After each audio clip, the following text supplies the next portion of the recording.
Yes, sir. I'm here.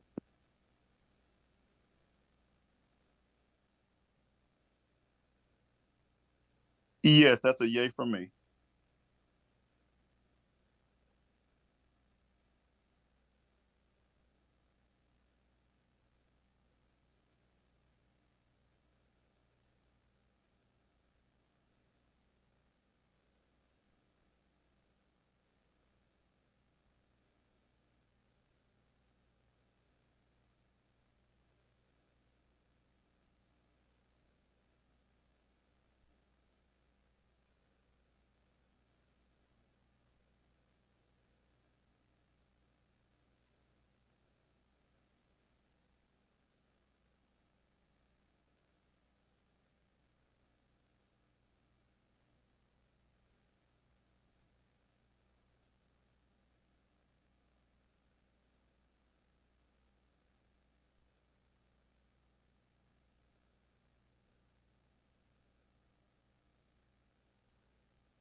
118.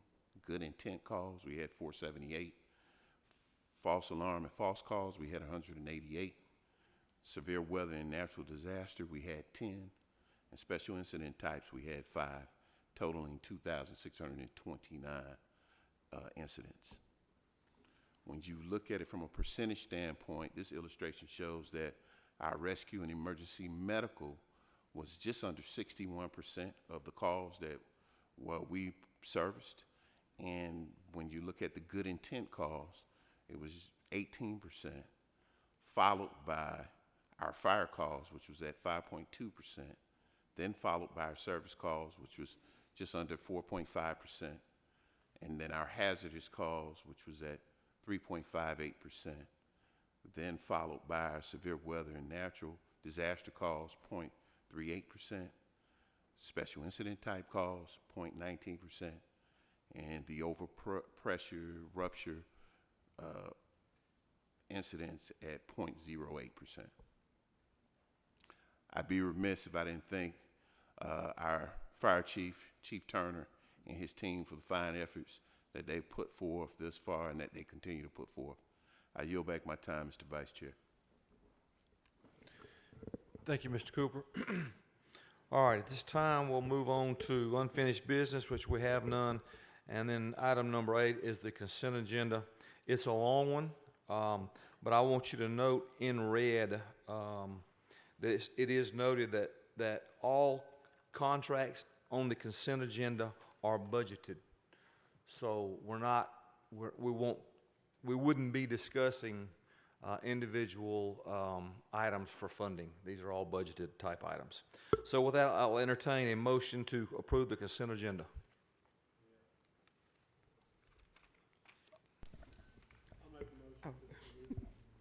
Second. All right, that motion was made by Commissioner Cowan and seconded by Commissioner Sanders. Any discussion? All in favor? Commissioner Mason? Commissioner Mason, you with us? Until he's back on, that'll be a 3-0 to approve. Thank you. With that, we'll skip over many, many pages to item number 10, Development Services Annexation Request. Mr. Vice Chair, item number 9, presentation of April 2024 financial report by our director, Ms. Brittany White. Thank you. I did skip over that one. I tried.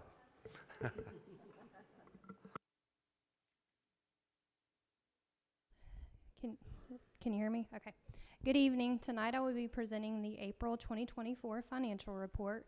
So April does make the 10th month of our fiscal year. I'll start with our general fund revenues. To date, we are at $86.6 million, and that puts us at right about 94-95% of our budget to actuals.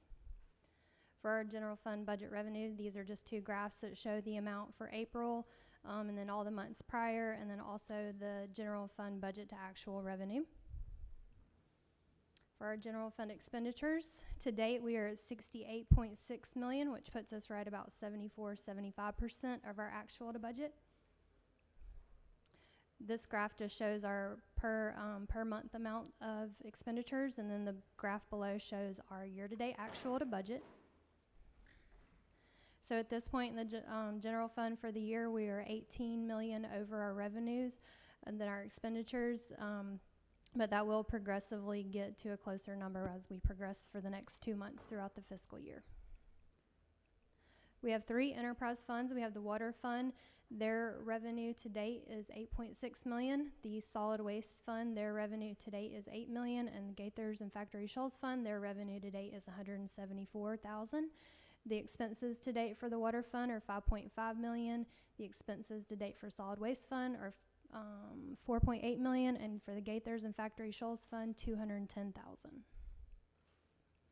We have 3 active SPLOST. The 2011 SPLOST has 1 project remaining, which is the historic jail, and that one is in progress, so should wrap up here pretty soon.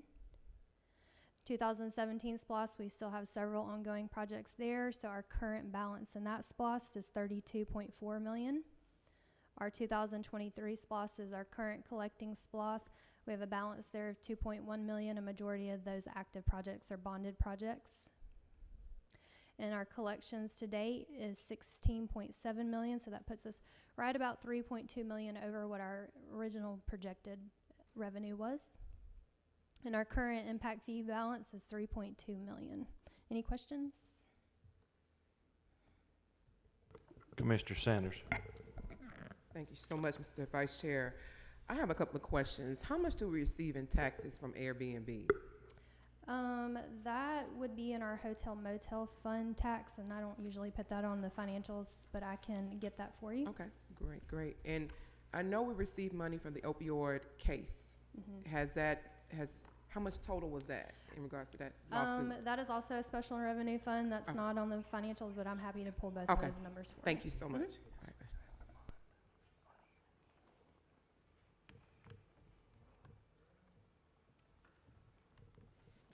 Any more questions? Commissioner Mason, any questions for Brittany? No, sir. No questions. All right. Thank you. With that, we'll move on this time to item number 10. And our county attorney will cover that item with us from the podium. Good evening, and thank you. I'm going to try to be quick since we're moving along so well, but there is a lot of information I need to give you. As you are aware, we have received a notice of a proposed annexation for the city of Porterdale. What the Georgia law requires is that when a city receives an application for annexation, they are required to give notice to the county. This application includes a request to rezone the property, which means the county has an opportunity to consider the proposal and assert an objection to the proposed annexation and rezoning. If the county does object to the proposal, there is an arbitration process that's governed by the Department of Community Affairs. We have to present evidence, the city presents evidence, the Department of Community Affairs makes a final determination. The request is for the annexation of roughly 390 acres.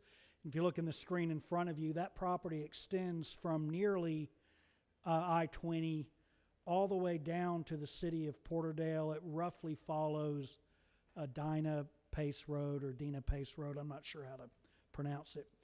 It is made up of 4 separate parcels, and in order to annex property, you must be contiguous to existing city property, and you can see on the map sort of the southwestern corner of the property highlighted in blue, which is the property to be annexed. They are contiguous to what was the golf course on Crowell Road. I don't remember what that golf course was called, but it was annexed a couple of years ago. So it does appear that the property is contiguous to existing city boundaries. The proposal to rezone the property is to rezone the property from the county's R2 zoning ordinance to the city of Porterdale's R3 zoning ordinance. So under the current zoning in the city, or in the county, I'm sorry, under the R2 zoning, the minimum lot size is going to be 35,000 square feet. The property is also located in the Yellow River Watershed District, and what that calls for are setbacks from any water body, the creek that runs through, the river that runs through the Yellow River. There'll be setbacks there. The future land use map, the future land use map a little further down designates this property as rural, that's the one, rural residential, which is the area you see in the tan color.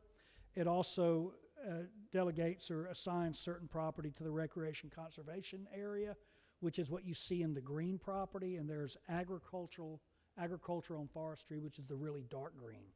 Now, the reason you see so much recreation and conservation on that map, and again, the property to be annexed is highlighted in blue, the existing city is that kind of purple color.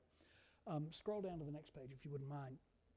The reason so much of that property is shown as recreation conservation is because on this map in the blue area, that is property that is floodplain, and the sort of greenish area is property that are wetlands.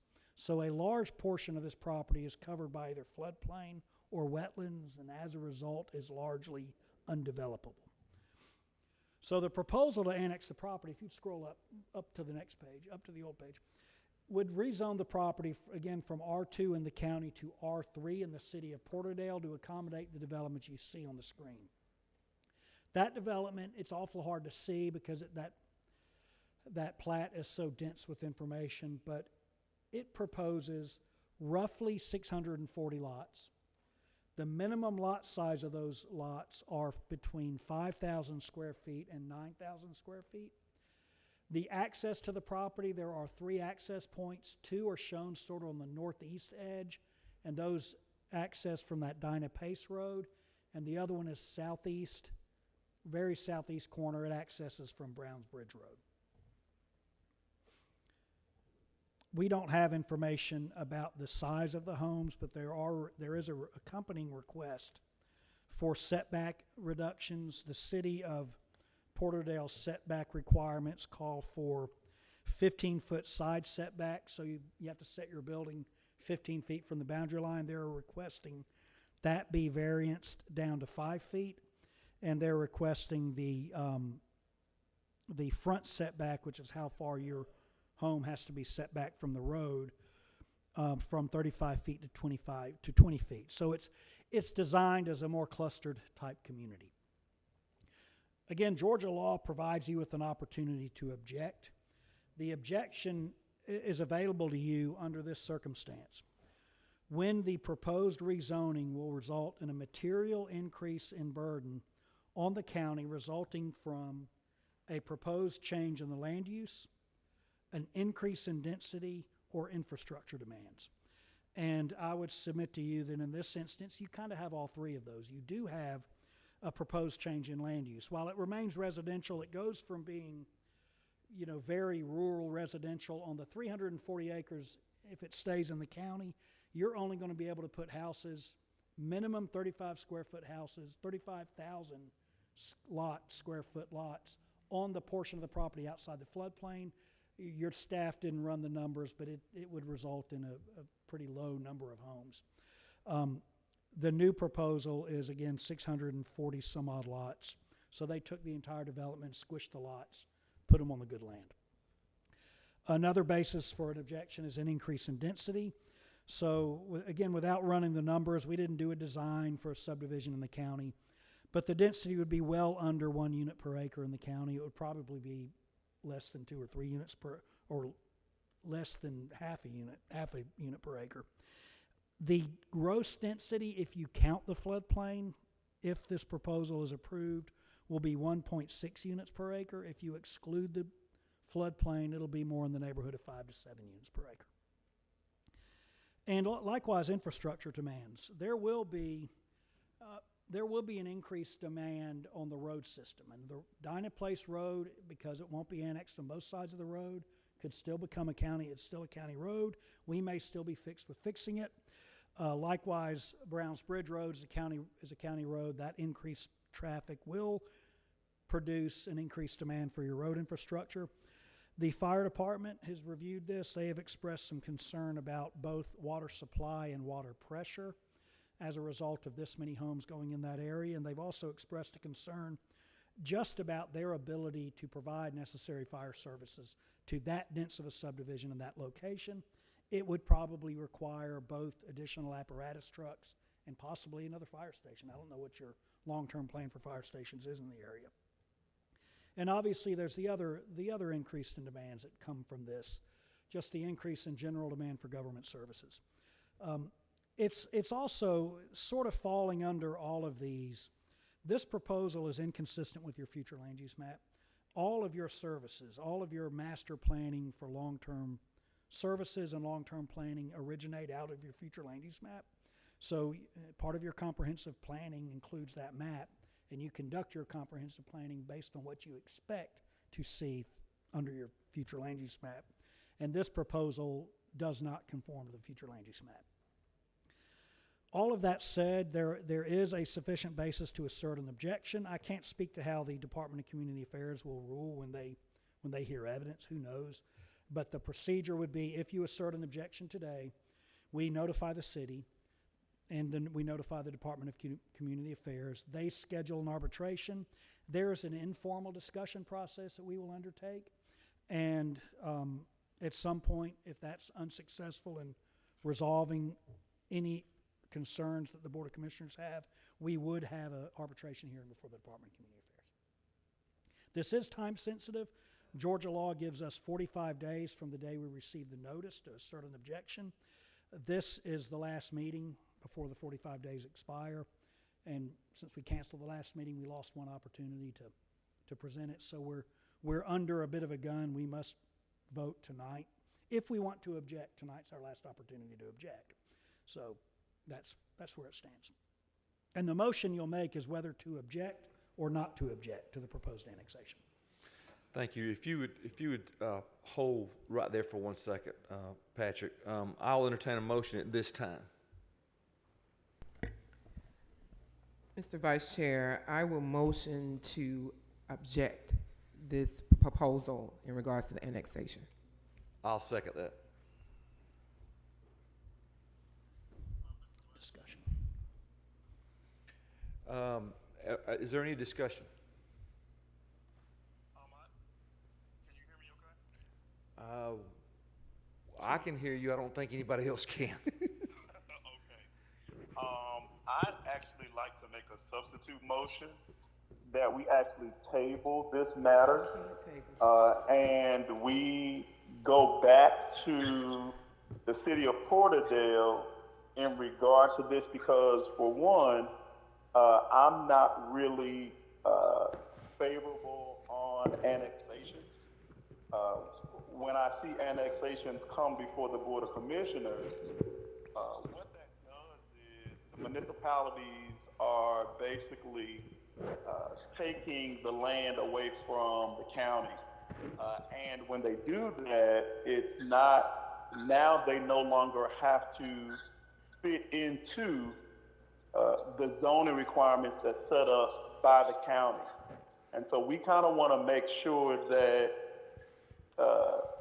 the land that we have is meeting those zoning requirements of the county. So I would like to make a motion that or substitute motion, that we actually table this for another 30 days, allow our development services to go back to Porterdale, explain to them the ramifications of what this can cause, and see if that applicant is willing to work with the county instead of annexing it through Porterdale. Commissioner Mason, you probably couldn't hear the county attorney state that we were under a time constraint and we no longer have the luxury of tabling.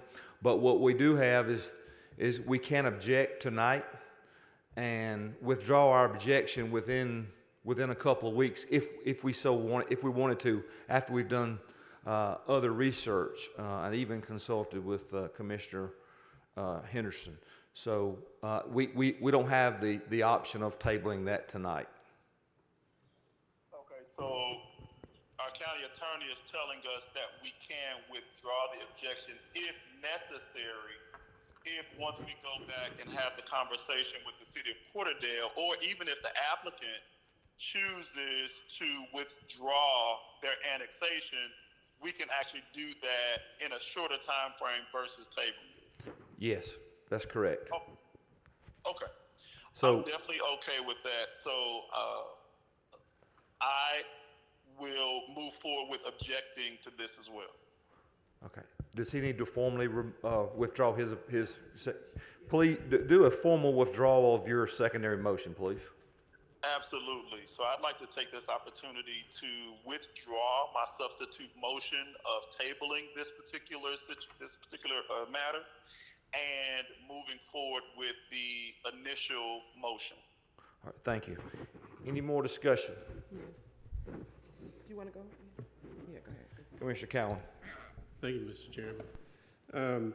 As a general rule, I'm not opposed to annexations. However, this is not a good one, and it's too dense. It's going to cause some problems down the road for the county. They've got to redesign this before I would be supportive of it. Thank you. Thank you. Commissioner Sanders. Being one of the commissioners that's on the western side and where this is going to be, actually before redistricting, this was my district. And now it's Commissioner Henderson. So a lot of residents I definitely care about on this side who will not want this in the area. And the reason why, I'm going to say this. I just had a conversation with our chief in regards to we need another fire station on that side. I've had a conversation with the chiefs before on the density. I've watched homes burn down to the ground because we didn't have the adequate amount of safety. We also haven't even had a discussion with law enforcement. That's adding more people on a dense area that they have to protect. We have to always include, we need to include fire and law enforcement in these conversations when we build in these dense areas. As I stated, I stay in a subdivision with 922 units. One way in, one way out. We haven't fixed that. We need to fix it, guys. And so there are issues. I've watched houses burn down in that subdivision. I've watched the fire services come through there. I watched the law enforcement come through there, and they only can come one way in. And so we have to fix the west side. We have to do smart growth. If we continue to keep approving these type of developments and not putting the parameters in place, we're going to always have issues in trying to fix them at the end. We have to be a proactive government and not a reactive government. Thank you, Commissioner Sanders. So, Commissioner Sanders mentioned made a good point about law enforcement. I believe it was several meetings, several months ago maybe, that Sheriff Brown stood before us and asked us to consult him when we started looking at these. That probably, I don't know that was or was not done, but if it's annexed into the city of Porterdale, even the city of Porterdale police would have by road to this subdivision at least 3 miles. That's right. By road to get before they could ever get to this subdivision. So assuming they don't keep anyone in the development, you've got a law enforcement issue there as well. So we have a motion and a second on the floor. All in favor of the objection? Commissioner Mason? Yes, I'm in favor of the objection. That's 4-0. Thank you. Thank you, Patrick.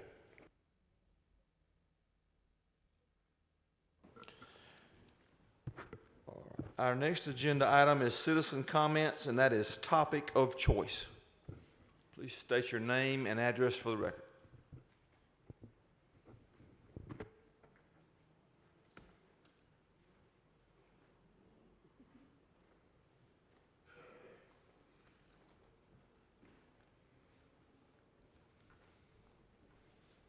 Kim Young, 297 Crow Road. I'm not exactly sure what I'm doing. Is this just topic of choice like anything in the county? Okay. The county is kind of ratty looking, especially, you know, I live on the west side, and you drive around and the grass along the, you know, roads are knee high, the trash along the, at the red lights, at the little dividers. You go out 278 heading like to 142 roundabout, and the weeds and everything. I mean, it's just an eyesore. We want people coming in for stuff. You get in town, you know, it looks okay, but, you know, we travel around a lot. We go to Rockdale, we go to Gwinnett, we go to Jefferson County and whatnot, and you drive through these counties, and the county streets, the roads and everything are nice and clean, you know, and it's embarrassing. You know, I realize the Oaks is in Porterdale city limits, but, you know, whatever, it's under foreclosure, whatever. It's terrible. The weeds are, you know, almost head high. I know they're fixing to burn the house that butts into it, so they finally cleared all the pine trees that were head high down, you know, but the county does not look good. It's an eyesore. So something needs to be done about getting people out, getting things cleaned up, and you can't tell me that you can't find people that, you know, don't want to work. My son's been hunting for a job for months, and everybody, you know, gives him no reason, you know, but people want to work, and to use the excuse that we can't find people to do it, but it looks terrible. You know, just drive around and look, the trash, everything. It's bad, and we need to do something about it before we start putting all these subdivisions in. Thank you. Anyone else?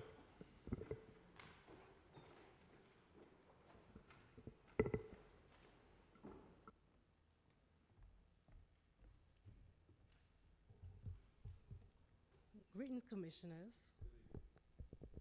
My name is Tarsia Hodge, and I'm a Newton County resident for the last 15 years. I'm concerned as a grant administration career professional and a person that lives on the west side of Newton County. I've been up here talking about the FY23 grant that Commissioner Sanders applied for in December of 2022, along with the help of residents for the county in submitting letters during the grant proposal process. Since then, I have an award letter dated March 2nd, 2023. It's over a year old. For a grantee, Newton County, from the U.S. Department of Housing and Urban Development. Project, West Side Youth Facility. Amount, $4 million. Grant number, B23CPGA0464. The grant award letter outlines the grant award requirements and additional information needed to prepare a grant agreement. The items they want is the line item budget, project narrative, environmental concerns. Now, your consultant stated that the clock is ticking. I'm worried that you guys are gonna lose these funds. You guys may think you guys have enough time, but you don't. Eventually, you're gonna receive a notice to reallocate this money because there's no movement on this award. Your project manager stated in the last meeting that he is awaiting BOC directives to move forward on this award.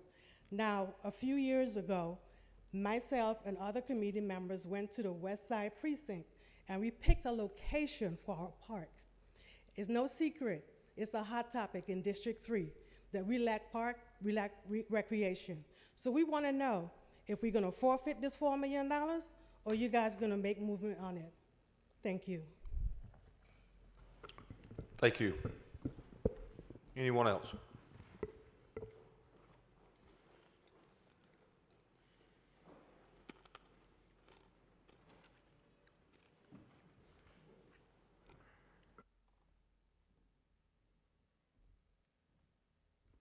You know, my name's Thomas Buckner, 650 Fleeter Drive. Oh, I think you ought to take some of this SPLOST money and spend it on lining these roads and streets. In the city, it's bad. I mean, every one of them needs lining. And the county just about as bad. You ain't spending no money at all on the roads. You're wasting it on all other things. Like a $98,000 treehouse, something like that, you can spend money on. But let's get some of these roads lined. It don't cost all that much. I don't reckon. Thank you. Anyone else? With that, we will move to commissioner comments, and we'll start with Commissioner Cowan. Thank you, Mr. Chairman. I did get a chance to go out and look at Spring Hill Park, and I am extremely proud of that, and I'm sure all the citizens out there are too. That is becoming a very, very nice model for a park in Newton County. And I just think it's going to be a great asset for that neighborhood out there. And if any of y'all get a chance to go take a look at it, you should. It's really nice. Thank you. Thank you. Commissioner Sanders. Thank you so much. It was interesting that my neighbor mentioned about the cutting of the grass, because that was on the top of my list to talk about today. As I've been going around the county, I try to drive around my district area probably like once a month, but of course during this campaign season, I'm around it a lot more. And I noticed that certain sides are very nice and certain sides are not. And so we definitely need to work on that, because I'm starting to see the weeds almost to my chest, and that's a problem. So we need to figure out why certain areas, and maybe the neighbors are cutting their areas. That could be it. I don't know. Why certain areas are cut and certain are not. That's a problem for me. And I did take pictures because I have to travel around the county to talk to residents. Also, I'm hearing from, and I don't know what's going on, a lot of residents stating that they're calling the county and no one's picking up. So I don't know if we're having any phone issues or what's happening, but we get the calls. When no one answers the phone, we get the calls. So I don't know what the process is of that, but that's all that I have at this moment. Thank you. Thank you, Commissioner Sanders. Commissioner Mason. Thank you, Mr. Vice Chair. I just have a brief announcement. Of course, the month of June is the month where we celebrate Juneteenth. And so with the Juneteenth celebration, I, along with our County Parks and Recreation, will be having our Juneteenth celebration on Friday, June the 21st. It'll be our second movie in the park. For this month, we celebrated Cinco de Mayo in May and did a movie in the park at Denny Dobbs Park. And so in June, on Friday, June the 21st, at Denny Dobbs Park, we will be having our movie in the park, Juneteenth celebration, and we'll actually be watching Black Panther. So we're asking everybody to come out. June 21st, the movie will start at dusk.